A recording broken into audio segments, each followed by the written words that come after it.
Prezados irmãos, a paz do Senhor Jesus. Estamos começando mais um programa Escola Bíblica Dominical na sua RBC.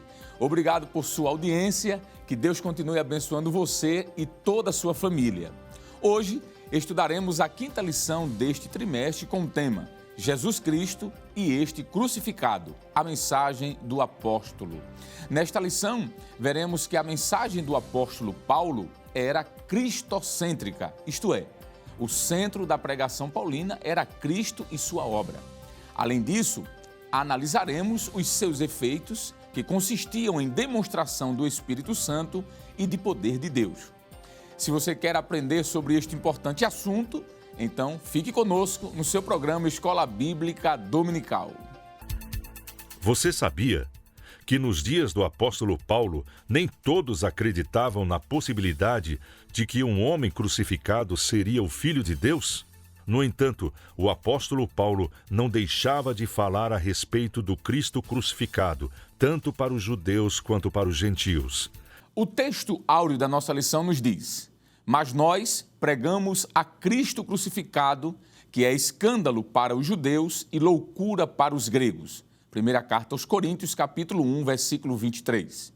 A verdade prática nos diz: o Cristo crucificado, o centro da mensagem da cruz, é a encarnação da verdadeira sabedoria para a salvação. O objetivo geral da lição é ressaltar que Jesus Cristo e este crucificado é o centro da mensagem cristã. Os objetivos específicos da lição são três. Primeiro, destacar a centralidade da pregação de Paulo. Segundo, elencar as expressões-chave na doutrina de Paulo. E terceiro e último, pontuar os efeitos da mensagem da cruz. A leitura bíblica em classe para a lição de hoje está em 1 Coríntios, capítulo 1, versos 18 a 25 e capítulo 2, versículo 1 a 5. Acompanhe conosco. Porque a palavra da cruz é loucura para os que perecem, mas para nós, que somos salvos, é o poder de Deus. Porque está escrito: destruirei a sabedoria dos sábios e aniquilarei a inteligência dos inteligentes. Onde está o sábio? Onde está o escriba? Onde está o inquiridor deste século? Porventura não tornou Deus loucura a sabedoria deste mundo? Visto como, na sabedoria de Deus, o mundo não conheceu a Deus pela sua sabedoria, aprouve a Deus salvar os crentes pela loucura da pregação. Porque os judeus pedem sinal e os gregos buscam sabedoria, mas nós pregamos a Cristo crucificado, que é escândalo para os judeus e loucura para os gregos. Mas para os que são chamados, tanto judeus como gregos, lhes pregamos a Cristo, poder de Deus e sabedoria de Deus. Porque a loucura de Deus é mais sábia do que os homens, e a fraqueza de Deus é mais forte do que os homens. E eu, irmãos, quando fui ter convosco, anunciando-vos o testemunho de Deus, não fui com sublimidade de palavras ou de sabedoria, porque nada me propus saber entre vós, senão a Jesus Cristo, e este crucificado. E eu estive convosco em fraquezas, e em temor, e em grande tremor. A minha palavra e a minha pregação não consistiram em palavras persuasivas de sabedoria humana, mas em demonstração do Espírito e de poder, para que a vossa fé não se apoiasse em sabedoria dos homens, mas no poder de Deus. Para comentar a lição de hoje, contamos mais uma vez com a participação do presbítero Jonathan Lucena. Paz do Senhor, presbítero. A paz do Senhor, evangelista Alessandro. Amém, companheiro. Também contamos com a participação do professor Jonas Santana. Paz do Senhor, professor Jonas. Paz do Senhor, evangelista Alessandro. Amém, querido. Muito bem. Meus irmãos, hoje nós estamos iniciando, na realidade agora, a lição de número 5, que fala sobre Jesus Cristo e este crucificado, a mensagem do apóstolo. Nos dias de Paulo, nem todos acreditavam, né, na possibilidade de um homem crucificado ser o Filho de Deus. A verdade é que para os judeus isso era pura blasfêmia e para os gregos isso era uma loucura. Mas nem por isso o apóstolo Paulo deixou de pregar esta mensagem, uma mensagem cristocêntrica, onde Jesus é o centro da mensagem. Quando a gente começa a olhar para o nosso contexto, por exemplo, nós vamos perceber que nos dias atuais é muito comum diversos tipos de mensagens em alguns púlpitos, como, por exemplo, a chamada mensagem de autoajuda, não é? Substituindo a mensagem da ajuda que vem do alto. É comum hoje, por exemplo, os coaches gospel, me permite usar essa expressão, estarem nos púlpitos da igreja trazendo palavras de aconselhamento, mas também palavras que se distanciam de alguma forma, em alguns casos, bem distante do evangelho. A palavra da teologia da prosperidade, por exemplo, e tantas outras coisas, não é, presbítero Jonathan? Mas quando nós olhamos para o apóstolo Paulo, percebemos de que o centro, o cerne da mensagem de Paulo era a pessoa de Cristo. Ele fez questão de dizer isso e deixar muito claro. E Paulo vai falar sobre a divindade de Jesus, a messianidade de Jesus, a humanidade de Jesus. Sempre Jesus era o centro. Seja o Jesus humano, seja o Jesus divino, seja o Jesus Messias, ele era o centro da mensagem. Falando sobre isso, o que é que a gente poderia falar, por exemplo, sobre a humanidade de Cristo? Será que o apóstolo Paulo, em sua pregação cristocêntrica, falou sobre este aspecto da pessoa de Jesus? Com certeza, evangelista. É muito pertinente a afirmação que o senhor faz em relação a dizer de que sempre, desde o início, né, a mensagem de Paulo foi marcada por este viés, sempre apresentando a pessoa de Cristo.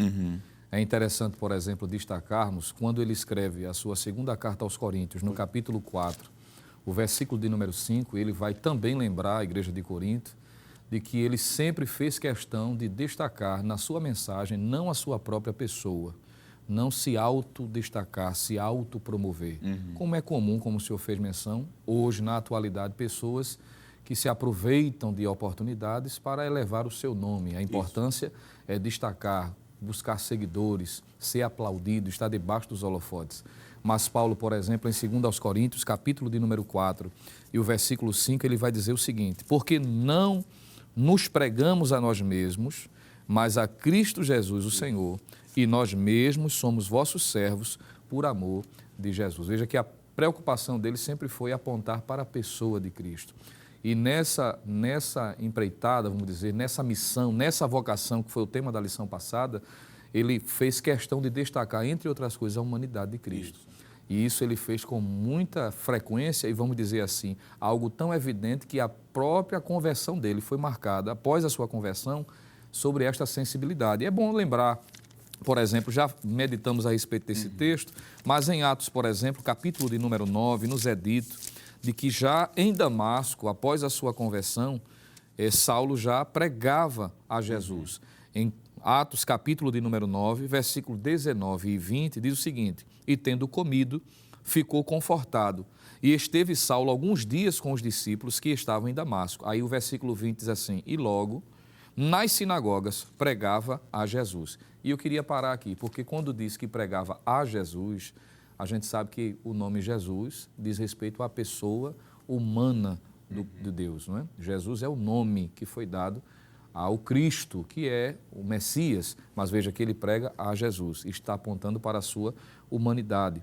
Em Gálatas capítulo 4, versículo 4, a gente percebe que Paulo sempre frisava a humanidade de Jesus, quando ele vai dizer, inclusive, de que ele nasceu de mulher, debaixo da lei, no tempo determinado, como o próprio texto diz em Gálatas 4 e 4. Mas vindo à plenitude dos tempos, Deus enviou seu filho, nascido de mulher, isso fala da humanidade, nascido sob a lei. Ele possuía um corpo, Paulo faz questão de destacar isso também, Colossenses capítulo 2, versículo de número 9, quando diz que nele habita corporalmente toda a divindade, ou seja, toda a plenitude da divindade. Foi chamado literalmente de homem, Paulo faz questão de destacar isso também, isso está em Romanos, capítulo 5, versículo de número 15, quando Paulo diz muito mais a graça de Deus e o dom pela graça que é de um só homem, e ele vai enfatizar, Jesus Cristo. E ele defendia, né, de forma veemente, de forma apaixonada, podemos até dizer, mostrando que ele não era apenas um personagem histórico, um revolucionário, um sábio, mas que este homem também é Deus, que é um outro aspecto da sua mensagem. Mas respondendo sua pergunta, desde o início, quando Saulo entende que Deus tinha uma vocação específica, a mensagem dele sempre foi, entre outras coisas, apontar para a humanidade do Cristo. Pois não. O versículo do capítulo 9 de Atos, versículo 20, o senhor leu aí na versão corrigida, diz como, presbítero, mais uma vez? E logo nas sinagogas pregava a Jesus. Nós tínhamos parado até aí, mas Isso. o versículo continua dizendo que este era o Filho de Deus. Muito bem. A versão que eu estou em mãos no momento é a versão corrigida da Sociedade Bíblica Trinitariana. Diz assim, e logo nas sinagogas pregava a Cristo. Veja, fala sobre a messianidade, que este é o Filho de Deus. Fala também de um aspecto bem interessante. Eu achei muito pertinente esse versículo. Quando o senhor estava falando sobre a mensagem do apóstolo Paulo, sendo uma mensagem cristocêntrica, e ele acentuando aí, o senhor deixou muito bem claro que essa mensagem cristocêntrica apontava para a sua humanidade, foi muito bom, me fez lembrar o texto da primeira carta de Paulo aos Coríntios, capítulo 1, e o versículo 23, quando Paulo diz assim, mas nós, pregamos a Cristo crucificado, que é escândalo para os judeus e loucura para os gregos. Então veja que Paulo deixa claro de que este, que era o centro da sua mensagem, é Cristo. Professor Jonas, o presbítero Jonathan Lucena mostrou que a mensagem de Paulo era cristocêntrica, Cristo no centro.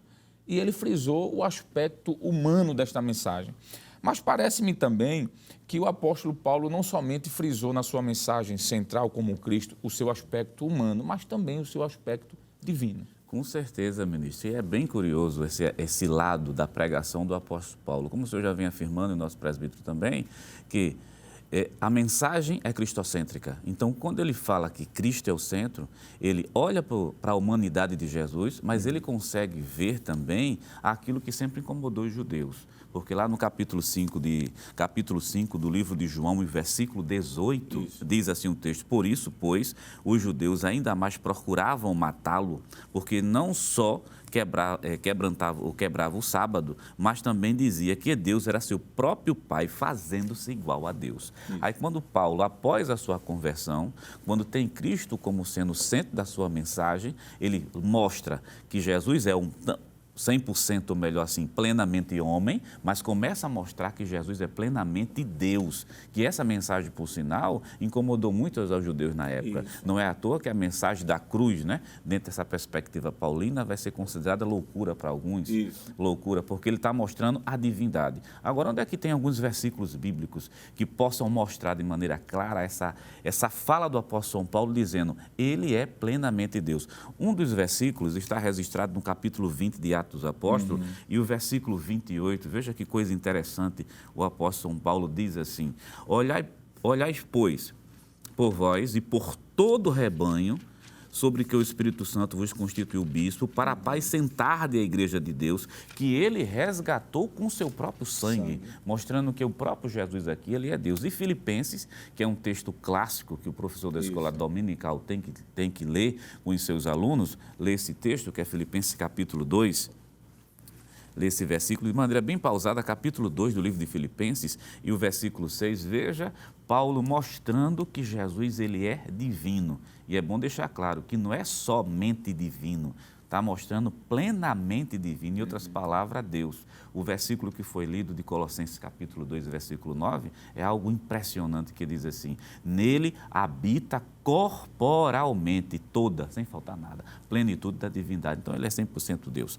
É Filipenses 2 e o versículo 6, capítulo 2, o versículo 6 diz, que sendo em forma de Deus, veja que coisa interessante, não teve por usurpação ser igual a Deus, mas aniquilou-se a si mesmo, tomando a forma de servo, fazendo semelhante aos homens, e achado na forma de homem, humilhou-se a si mesmo, sendo obediente até a morte de cruz. Quer dizer, o apóstolo São Paulo não está dizendo que ele deixou de ser Deus, mas sim que assumiu a humanidade e continua sendo Deus, ministro. Coisa interessante. Então, se a mensagem de Paulo em relação à pessoa de Cristo mostrava a Cristo como 100% homem, como o senhor mostrou, da mesma forma, ele apresentava essa mensagem cristocêntrica explicando que Jesus também era 100% Deus. E aí entra na questão da sua messianidade, não é, presbítero? O senhor citou Colossenses 2:9, quando Paulo diz, porque nele, em Cristo, habita corporalmente toda a plenitude da divindade.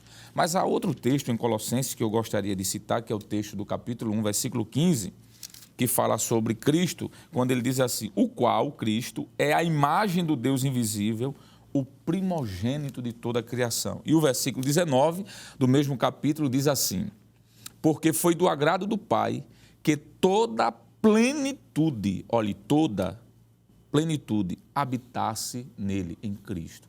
Então, a mensagem de Paulo era cristocêntrica, apontando para Cristo como um homem. A mensagem de Paulo era cristocêntrica, apontando Cristo como Deus.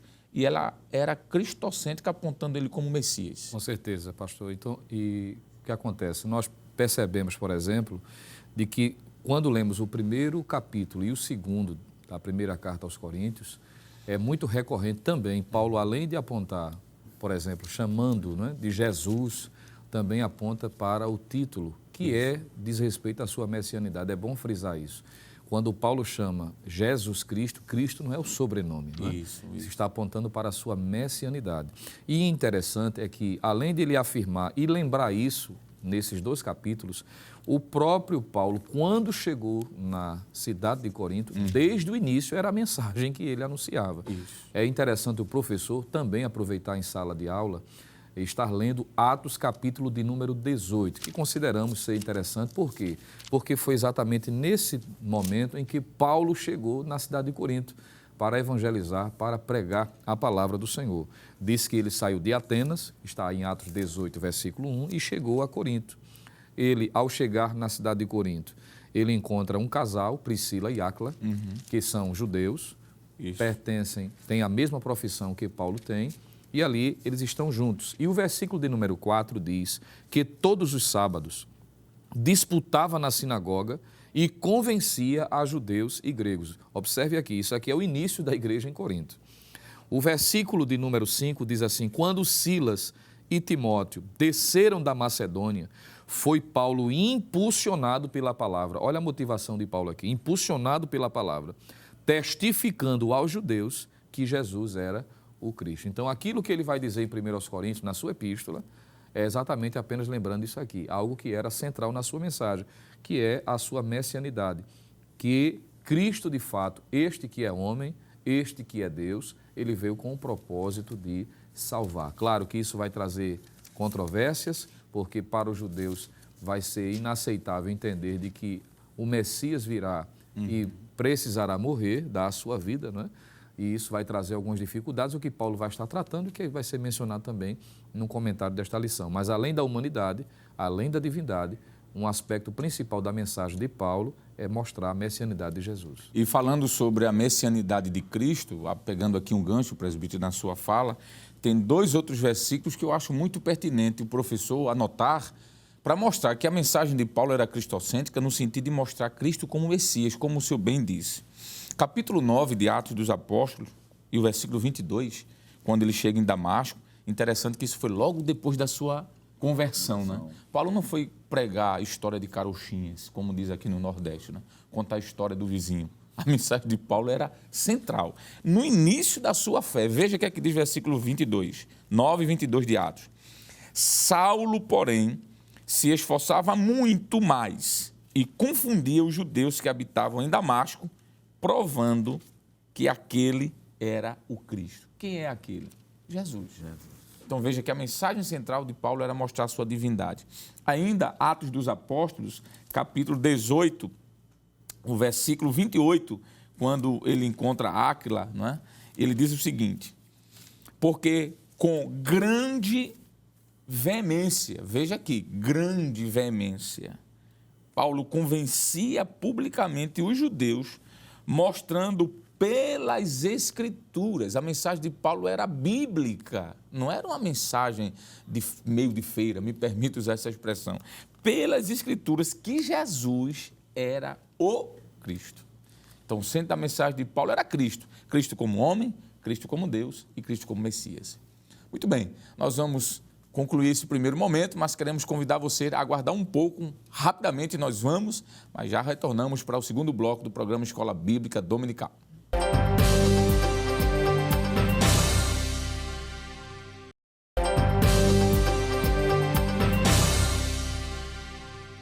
Bem, queridos irmãos, estamos de volta no seu programa Escola Bíblica Dominical, comentando hoje a 5ª lição com o tema Jesus Cristo e este crucificado, a mensagem do apóstolo. No primeiro bloco, nós comentamos de que a mensagem de Paulo, ela era cristocêntrica. E dentro dessa sua mensagem, onde Cristo é o centro, nós falamos como Cristo sendo o homem, Cristo como sendo o próprio Deus e a messianidade deste Cristo, não é? Que é o Messias. E agora, presbítero Jonathan Lucena, nós vamos retornar falando um pouquinho sobre esta mensagem que Paulo pregava, e esta sua cristocentricidade é muito clara, não só naquilo que Cristo foi, homem, Deus e Messias, mas naquilo que Cristo fez, a obra de Cristo no Calvário.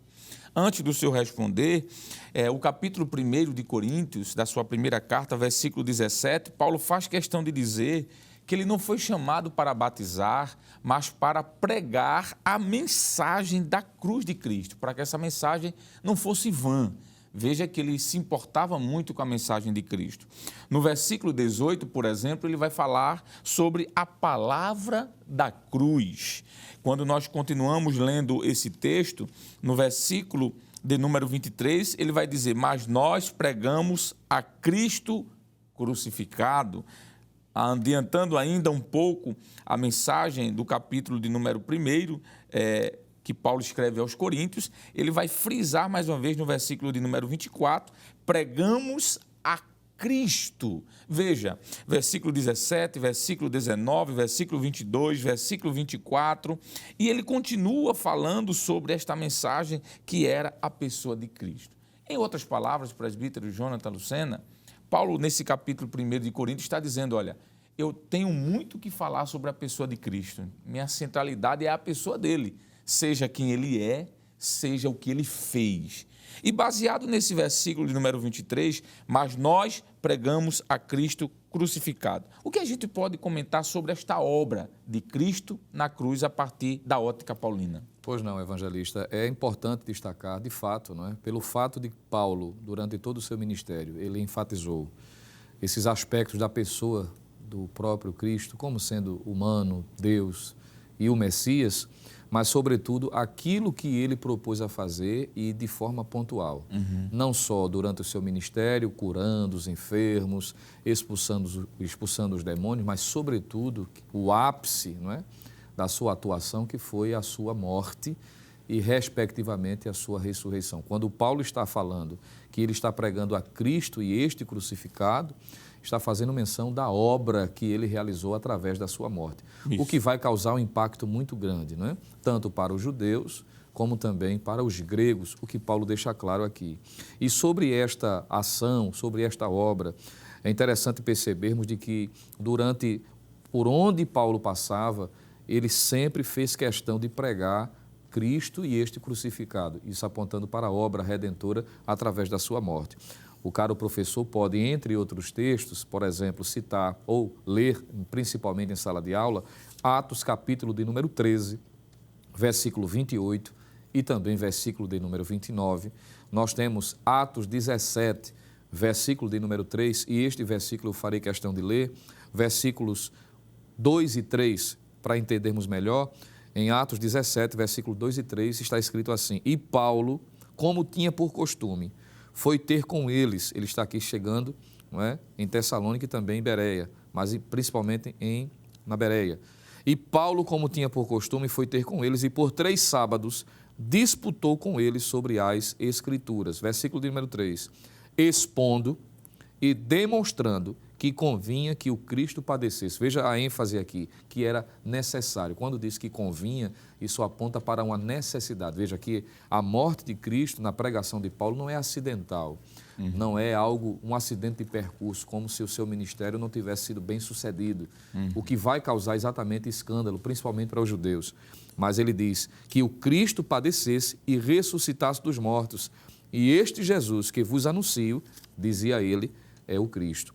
Ainda em Atos dos Apóstolos, capítulo de número 26, versículo de número 23, Paulo retoma mais uma vez essa mensagem no seu discurso, na sua pregação, na sua mensagem. Ele diz em Atos 26, versículo 23, versículo 22 e 23, para melhor compreendermos. Mas alcançando o socorro de Deus, ainda até o dia de hoje permaneço, dando testemunho tanto a pequenos como a grandes, não dizendo nada mais do que os profetas e Moisés disseram que devia acontecer, isto é, que o Cristo devia padecer e, sendo o primeiro da ressurreição dos mortos, devia anunciar a luz a este povo e aos gentios. Então, percebemos, e existem outras passagens, 1 Timóteo, capítulo 2, versículos 5 e 6, Isso. e outros, Isso. que o professor pode perceber de que a mensagem de Paulo, ao anunciar Cristo e este crucificado, está enfatizando a obra que ele realizou através da sua morte.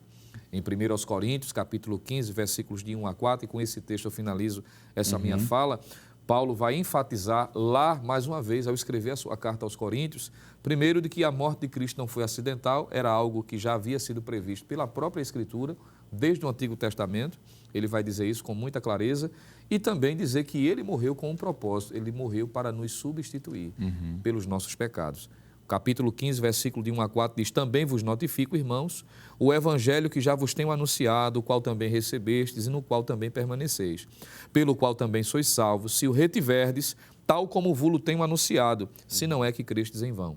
Versículo 3: porque primeiramente vos entreguei o que também recebi, que Cristo morreu por nossos pecados, segundo as Escrituras, e que foi sepultado e que ressuscitou ao terceiro dia, segundo as Escrituras. Então, eu penso, evangelista Alessandro, professor Jonas, que é bom o professor aproveitar a oportunidade e mostrar não só o que Paulo dizia a respeito da pessoa, mas, sobretudo, a obra, e esta obra realizada por meio da sua morte na cruz do Calvário. Muito bem.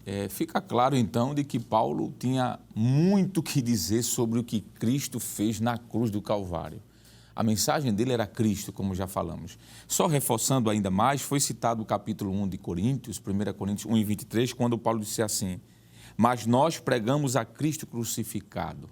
Mas no capítulo 2, versículo 2, ele diz: porque nada me propus saber entre vós. Veja que coisa bonita. Porque nada, não existia uma outra mensagem que ocupava a mente do apóstolo. Ele diz: porque nada me propus saber entre vós, senão. Qual era o centro da preocupação de Paulo? Ele diz: a Jesus Cristo, este crucificado. A mensagem era esta. Professor Jonas, isso trouxe uma confusão muito grande, né? Entre os judeus, porque os judeus compreendiam que esse Messias viria como um rei, montado em um cavalo, com um exército, um poder bélico tremendo. E Paulo está falando sobre alguém que foi crucificado, que entrou em Jerusalém montado em um jumentinho, alguém simples. Então, isso foi quase que uma blasfêmia para os judeus, essa mensagem de Paulo, desse Cristo, né, que morreu, que foi crucificado. E também trouxe, de alguma forma, um escárnio, uma confusão para os gregos, pois os gregos esperavam um filósofo nos moldes dos pensadores, né? Sócrates, Platão, Aristóteles, alguém imponente, conhecedor, entre aspas, em destaque. Então, o que é que a gente pode falar dessa expressão de Paulo? Que Cristo é escândalo para os judeus e que é loucura para os gregos. Essa mensagem de Cristo aí, o que é que a gente pode trazer para o professor que está nos acompanhando? Pronto, ministro, é bem interessante a recepção da mensagem do apóstolo São Paulo, né? Que isso. Paulo prega Cristo crucificado, como o senhor mesmo já afirmou, e o nosso presbítero também. Cristo é o centro da pregação paulina, só que a recepção dessa mensagem por dois públicos, são públicos bem distintos na cultura, na visão de mundo, na cosmovisão. Do lado judeu, a gente vai ter que isso é um escândalo muito grande. Do lado do grego, a gente vai ter uma questão de loucura. Quando a gente procura saber por que é que o judeu entende como escândalo, é bom deixar claro, até que o senhor já afirmou, pegando o gancho da sua fala, Isaías 53, do versículo 1 até o versículo número 11, os judeus não entenderam que o seu Messias seria um servo sofredor. Quer dizer, qual é a imagem que foi desenhada pelos judeus naquele período interbíblico? É que seria, na verdade, um Jesus, ou melhor, um Messias, que viesse montado a cavalo, um Messias que viesse num estilo político libertador. Seria, na verdade, esse. Então, quando eles se defrontam com a realidade do Jesus, que veio ao mundo, como diz lá em Gálatas capítulo 4, versículo 4, na plenitude dos tempos, Deus enviou seu Filho, nascido de carne. Aí quando viram o Jesus que prega, o Jesus que ensina, o Jesus que cura, Aí ficaram, disseram, esse não pode ser o Messias que a gente idealizou lá atrás. E outra coisa... Isso era uma vergonha para os judeus. Isso era uma vergonha. Será que foi por isso que Paulo, escrevendo aos Coríntios, no capítulo 1, versículo 16, ele diz, porque eu não me envergonho, não é? Do Evangelho de Cristo. E ele continua dizendo que é poder de Deus para a salvação, porque os judeus ficaram envergonhados com essa mensagem. Não ficaram envergonhados. E outra coisa, o julgamento do Senhor Jesus, é bem interessante observar que se a gente for fazer uma divisão didática, nós podemos fazer assim, o julgamento de Jesus no tribunal romano, no tribunal judeu, lá em Marcos capítulo 14, versículo 64, a sentença que sai desse tribunal é blasfêmia, quer dizer, Jesus está sendo acusado, não só acusado, sentenciado por blasfêmia, porque na verdade se identificou como sendo filho de Deus, tendo a mesma natureza do Pai. E do tribunal romano, lá em João capítulo 19, versículo 12, se o professor ler, vai perceber que Jesus está sendo sentenciado por esse tribunal como por sedição, ou melhor, por motim, por revolta, se constituindo um rei, como se estivesse disputando o lugar, ou melhor, querendo derrubar justamente César. Então a gente tem o quê? Um Jesus que sai do tribunal como blasfemador judeu. Um Jesus que sai de um tribunal romano por sedição. Então, para o judeu, isso se constituía, na verdade, um escândalo. Por isso que Paulo disse, olha, a mensagem da cruz para o judeu, ela vai ser um escândalo. É bem interessante, ministro, antes de concluir minha fala, capítulo 1, versículo 23 diz, mas nós pregamos a Cristo crucificado, que é escândalo para o judeu. Essas são as razões, né? Porque se tornou escândalo para os judeus. E loucura para os gregos. Mas para os que são chamados, tanto judeus como gregos, lhe pregamos a Cristo, poder de Deus e sabedoria de Deus. O senhor afirmou uma coisa que é importante, professor da Escola Dominical, já para responder a segunda parte da sua pergunta sobre a questão do porquê loucura para os gregos. É bem interessante observar que dentro da cultura grega, daquela mitologia, existia uma diversidade de deuses, mas a ideia de ressurreição não era uma coisa comum para eles. Por isso era como se fosse uma loucura. Primeiro, a visão de um homem que não era um filósofo, não tinha um sistema teórico sofisticado, aquilo que o grego estava acostumado a ouvir. Aí vem Jesus pregando com uma linguagem simples, se utilizando de recursos do dia a dia para trazer ensinamentos profundos. Isso para o grego era uma verdadeira loucura. E depois falar de ressurreição, lá no capítulo 17 de Atos dos Apóstolos, quando Paulo está na Europa, algo disser assim, ele fala acerca de um Jesus, um tal de um defunto. Quer dizer, veja a maneira como Jesus ele é visualizado. Aí Paulo diz, tudo bem, loucura para os judeus, ou melhor, escândalo para o judeu, loucura para os gregos, mas mesmo assim, independente da recepção, nós pregamos a Cristo crucificado. Por quê? Porque Cristo vai ser justamente aquilo que o judeu precisa. E Cristo também vai ser aquilo que o romano precisa. Então, se quer sabedoria, a sabedoria está em Deus. Se quer poder, se o judeu quer poder, o poder está em Jesus. Se quer sabedoria, a sabedoria está no centro, que é o Senhor Jesus. E eu penso também aqui, quero compartilhar o meu pensamento com os senhores, e aí, se eu passar no crivo, tudo bem, senão os senhores me ajudam, não é? Essa ideia dos judeus ser loucura, Jesus ser para os gregos loucura, a pregação de Cristo, não é? Eu penso que se dá também, professor Jonas e presbítero Lucena, pela simplicidade como Cristo veio. Porque quando você olha para o sistema romano, o sistema grego, melhor dizendo, os filósofos eram homens da alta sociedade. Primeiro, eram homens ricos, de posição destacada na sociedade, eram pessoas, como já falamos aqui, imponentes, não é? De destaque, estava no centro do pensar. Aí Mateus capítulo 5, capítulo 21, versículo 5 diz assim, dizei à filha de Sião, eis o teu rei, vem aí. Manso. Manso aqui quer dizer simples, pobre. Assentado sobre uma jumenta e sobre um jumentinho, filho de animal de carga.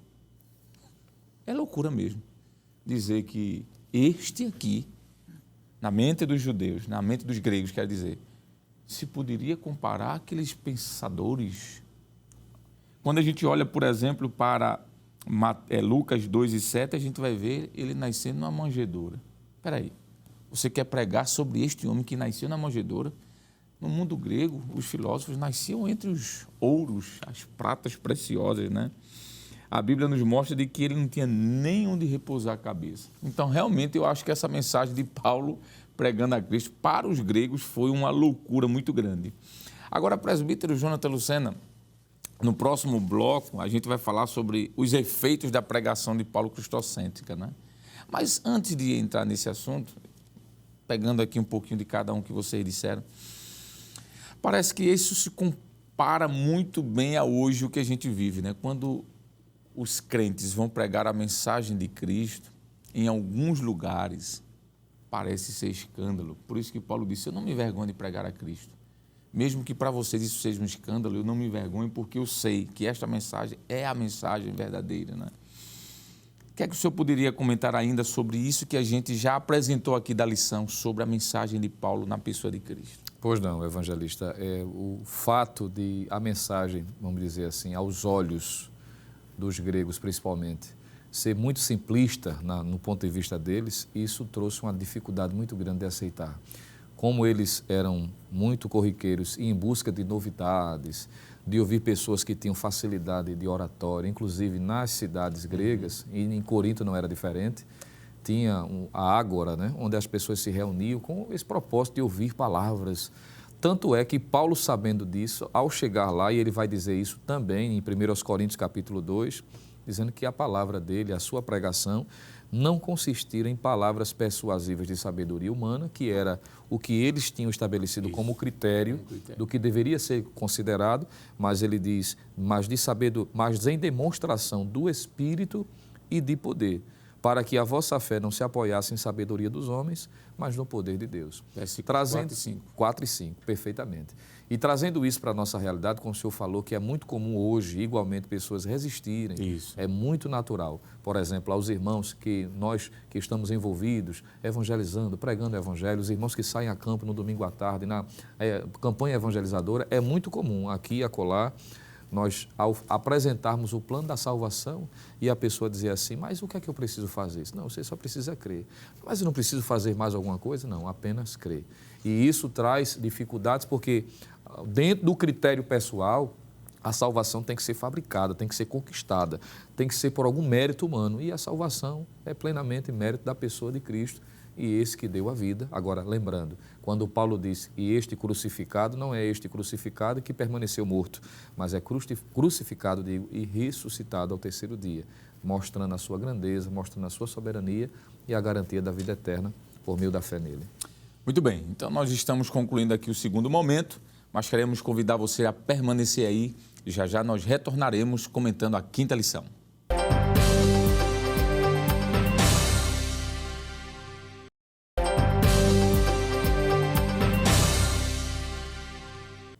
Queridos irmãos, estamos de volta comentando a quinta lição que tem como título Jesus Cristo e este crucificado, a mensagem do apóstolo.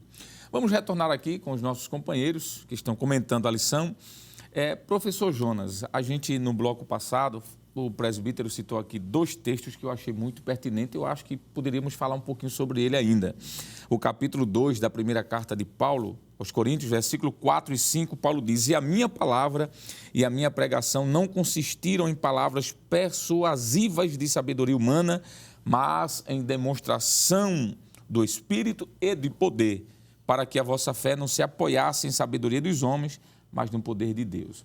Eu penso, professor Jonas, que isso aqui cabe muito bem a gente fazer uma análise, mesmo que rápida, para aqueles que nos acompanham. Eu penso que Paulo, contextualizando, não é, estava querendo apontar para algo que a gente enfrenta hoje, principalmente no mundo acadêmico, não é? Porque os gregos, eles eram acadêmicos ao extremo, não é? Tudo era em meio da razão, do pensar. E quando a gente vem para o nosso contexto hoje, a gente vai ver o iluminismo, o ateísmo, o cientificismo, o antropocentrismo. Todos estes ismos colocam a razão como sendo a máxima, o pilar, o crivo. E quando a gente vai para a pregação do Evangelho, falar de alguém que morreu e passou 3 dias sepultado e depois ressuscitou e está vivo hoje, dentro destes pensamentos, é loucura. E quando a gente olha para muitos crentes hoje, principalmente jovens que estão na faculdade, eles muitas vezes são até motivo de chacotas. O bullying, né? São bulimados, e até são ridicularizados, vilipendiados muitas vezes, porque a mensagem da cruz é loucura. O que é que a gente poderia falar sobre isso, professor, antes de voltar para a lição propriamente dita? Que é que foi só um pulinho, daqui a pouco a gente volta, né? Verdade. O modelo científico que existe hoje dentro da grande maioria das universidades, ou melhor, quase todas, né? Faculdade, universidade, o que compõe, né, o grande mundo acadêmico, é um modelo de caráter totalmente eurocêntrico. O que é isso? É aquele modelo que vem importado de fora e que tem a razão como sendo a baliza máxima. Tudo aquilo que a razão puder entender, então seria, na verdade, correto. E aquilo que a razão não entende, seria uma coisa colocada de lado. A partir daí vem uma série de teorias que são correntes, né, de pensamentos que vão ser desenvolvidas. Vai dar origem ao antropocentrismo, aquela mensagem voltada exclusivamente para o centro, que é justamente o homem. A questão da ciência com os seus métodos, né, tudo tem que passar pelo método científico. Se não está no método científico, isso é uma coisa que tem que ser descartada. Então, essa é a realidade do mundo acadêmico que tem hoje. Certo. Aí os crentes, diante dessa realidade, imagine o que é o senhor chegar e dizer assim, Jesus ressuscitou o terceiro dia. E melhor, vamos fazer melhor? Jesus disse assim, ninguém tira a minha vida. Eu mesmo a dou e eu mesmo torno a trazê-la novamente. Então, aí que se constitui mais uma loucura ainda para quem está nesse outro sistema que tem a razão absoluta como tudo. Mas é bom deixar claro aqui que a própria ciência diz que a razão não consegue acompanhar todo o conhecimento. Ou melhor, não consegue nem assimilar todo o conhecimento que existe no mundo, que já é uma grande defesa para a gente. E o outro lado é que mesmo Paulo, estando na Grécia, é bom deixar claro que esse ambiente grego que Paulo está imerso ali dentro, que é hostil, mas Paulo nunca deixou de pregar Cristo crucificado. Isso, por quê? Porque Cristo, ele vai dizer, Cristo é poder e Cristo é sabedoria. E então, ele diz que não tinha nem vergonha, né? Não tinha Porque vergonha. Alguém poderia ridicularizar, olhar para Paulo e dizer, Paulo um doutor. Paulo era um doutor, pregando uma mensagem dessa. Eu acho, ele deveria ter vergonha. Paulo disse, eu não me envergonho, né? Porque eu sei que essa mensagem é poder de Deus. É poder de Deus, não tem como. E hoje, qual é a postura, né? Diante de tantos ismos que a gente tem, né? Copiar Paulo, né, professor? Copiar Paulo. Não ter vergonha de pregar esse evangelho. Não é né? dizer que Paulo disse, não tenho vergonha, porque é poder de Deus. Porque é sabedoria de Deus. É justamente essa postura paulina que a gente tem que ter diante do mundo acadêmico que geralmente gera o respeito e gera realmente referência. Muito bom, exatamente. E aqui, presbítero Jonathan, tem uma coisa que me chama muita atenção. É que Paulo era erudito, Paulo falava diversos idiomas, Paulo falava o grego, porque era a língua comercial, universal, Paulo falava hebraico, porque ele era hebreu, Paulo falava aramaico, por conta da herança que os judeus receberam lá da Babilônia, Paulo falava latim, porque ele era cidadão romano. Era um homem poliglota, né? Era um homem conhecedor, terrivelmente conhecedor das ciências, mas ele era simples. A sua mensagem era uma mensagem simples. O que é que o senhor pode falar sobre isso aí? Pois não, evangelista. Eu penso que dessa simplicidade, Paulo simplesmente aprendeu o processo por onde ele passou. Ele nada mais está reproduzindo o próprio comportamento do próprio Cristo, né? Que é a sabedoria personificada, o Deus encarnado, mas falava a ponto de uma criança entender. Não é? Com muita profundidade, mas com simplicidade, sem estar necessariamente se fundamentando em verborragia, usar palavras bonitas para querer impressionar. Paulo vai exatamente na contramão disso. Não é? O texto que já foi lido, mas voltando ao versículo 1, que eu acho muito interessante também, do capítulo 2 de 1 Coríntios, ele diz, e eu, irmãos, quando fui ter convosco, anunciando-vos o testemunho de Deus, não fui com sublimidade de palavras ou de sabedoria. Que coisa maravilhosa. Ele entendia que ele não estava ali para alimentar o ego das pessoas que estavam ali. Não deixou de ser entendido, não é? A mensagem foi proclamada, tanto é que as pessoas se chocaram, mas, no entanto, vemos a sua eficácia com simplicidade, mas com objetividade. E trouxe resultado. Como eu disse no bloco inicial, é importante nós estarmos sempre reportando-se ao Atos dos Apóstolos, capítulo 18, porque lá, por exemplo, a gente vai perceber que mesmo a mensagem de Paulo sendo simples, mas como ele próprio disse que a sua mensagem foi acompanhada com demonstração do Espírito e poder, nós vemos que a simplicidade não tira a eficácia da mensagem, pelo contrário, enaltece, mostrando a grandiosidade de Deus. Por exemplo, quando já lemos Atos 18, versículo 4, quando diz que todos os sábados ele disputava nas sinagogas, convencendo, impulsionado pela palavra, testificando aos judeus que Jesus era o Cristo, versículo 5. Versículo de número 6 diz que vai haver uma resistência, não é? Mas resistindo e blasfemando eles, sacudiu as vestes e disse-lhes: o vosso sangue seja sobre a vossa cabeça, e estou limpo, e desde agora parto para os gentios. Ele vai para uma casa ao lado da sinagoga, continua pregando a palavra com simplicidade, ele não mudou o discurso, ele não mudou a mensagem. Porque hoje não é muito comum as pessoas mudarem a mensagem para poder ser aceito. Paulo não fez isso. Ele continuou com simplicidade, com a genuidade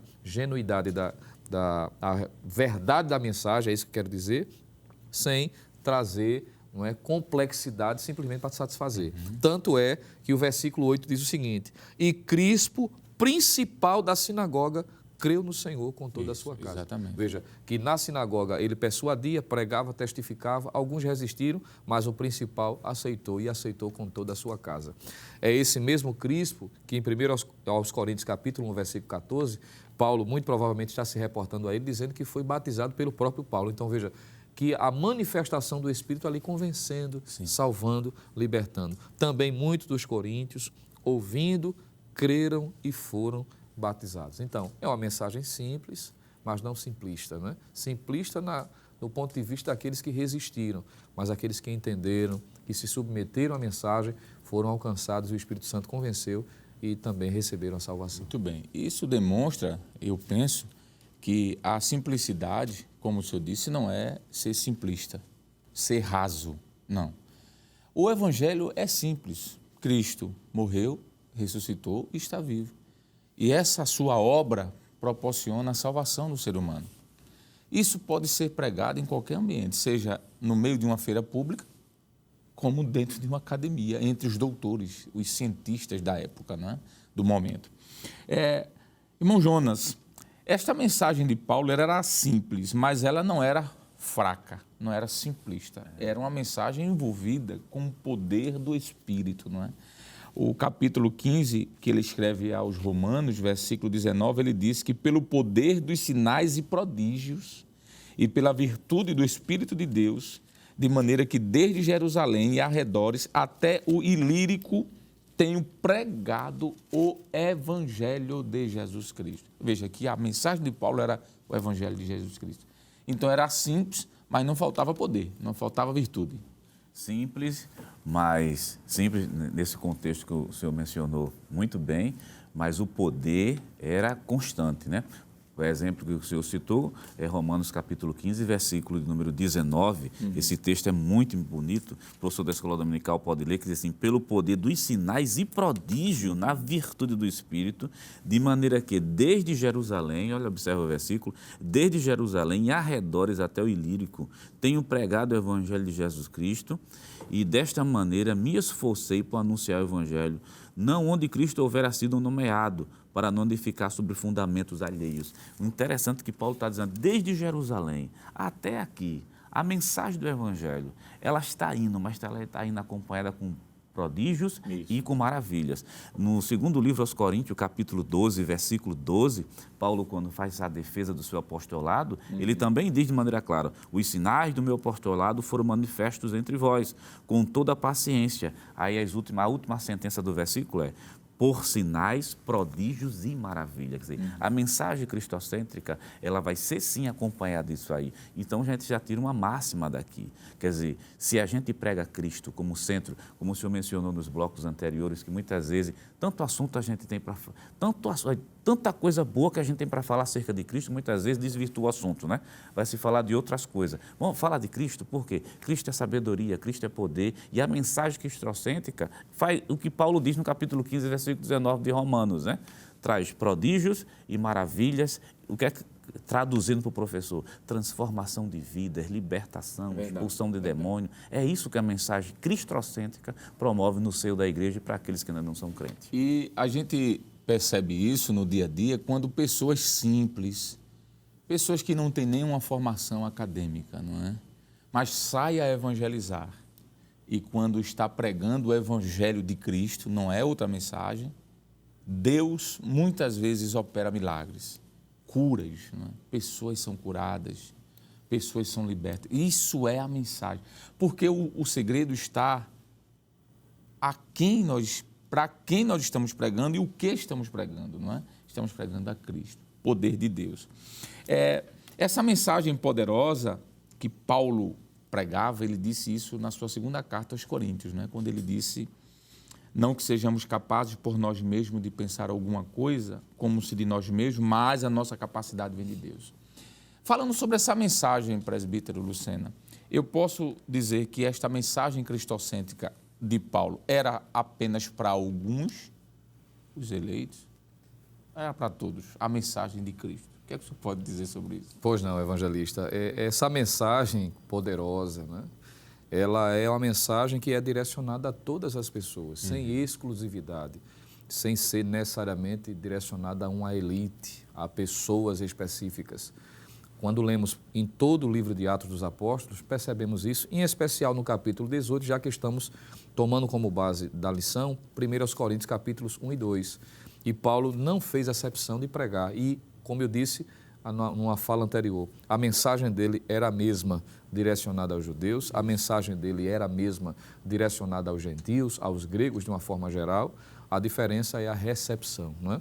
Porque o poder não residia necessariamente em Paulo, o poder estava na mensagem, e aí faz a diferença. É uma ótima oportunidade, por exemplo, de motivarmos os nossos irmãos, independente a quem está sendo dito, não é?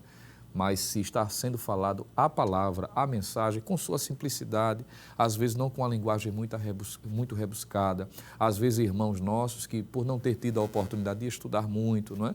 Às vezes não conhecem as regras gramaticais, mas falam com convicção, porque estão falando daquilo que vivenciaram, que é a transformação. E isso causa um impacto muito grande, independente para quem seja. A mensagem cristocêntrica alcança todas as pessoas, é a temática principal da mensagem de Paulo. Muito bom. Irmão Jonas, em alguns segundos, o que é que o senhor...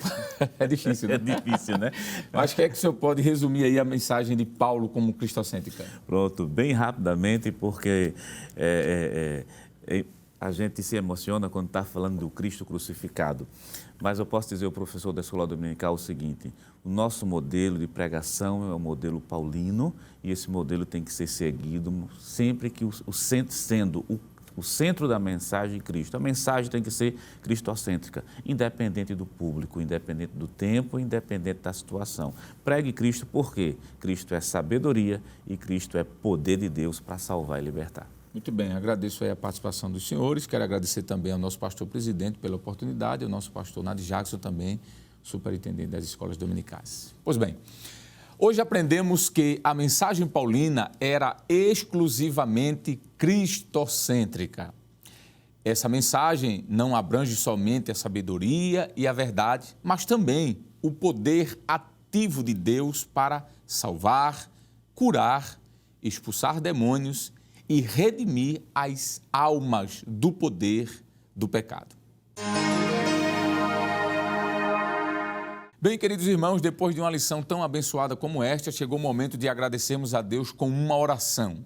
E não podemos esquecer que o mês de outubro para a Igreja do Senhor é importante, pois no dia 31 de outubro de 1517, um monge agostiniano chamado Martinho Lutero fixou 95 perguntas chamadas de 95 teses na igreja de Wittenberg, na Alemanha. E a partir dali, a história da igreja cristã mudou. Ele estava pregando a Cristo crucificado, também como Paulo. Então, nós vamos orar, agradecendo a Deus por este momento. E eu vou convidar aqui os companheiros para orar conosco. Pai querido, em nome de Jesus, queremos te louvar, Senhor, por esta data tão especial do mês de outubro, o dia 31 de outubro, Senhor, que é comemorado o dia da Reforma Protestante. Nós te louvamos pela tua palavra, pois a partir daquela data em diante, Deus, a tua igreja teve uma história renovada, teve uma história modificada. Nós te louvamos pela tua palavra, a palavra que Paulo pregava, a palavra cristocêntrica. Te pedimos, ó Deus, continua abençoando a tua igreja, a cada professor, a cada dirigente de escola, a superintendência das escolas bíblicas dominicais. Continua conosco, Senhor, nos ajudando para que o Cristo crucificado continue sendo o centro da nossa mensagem.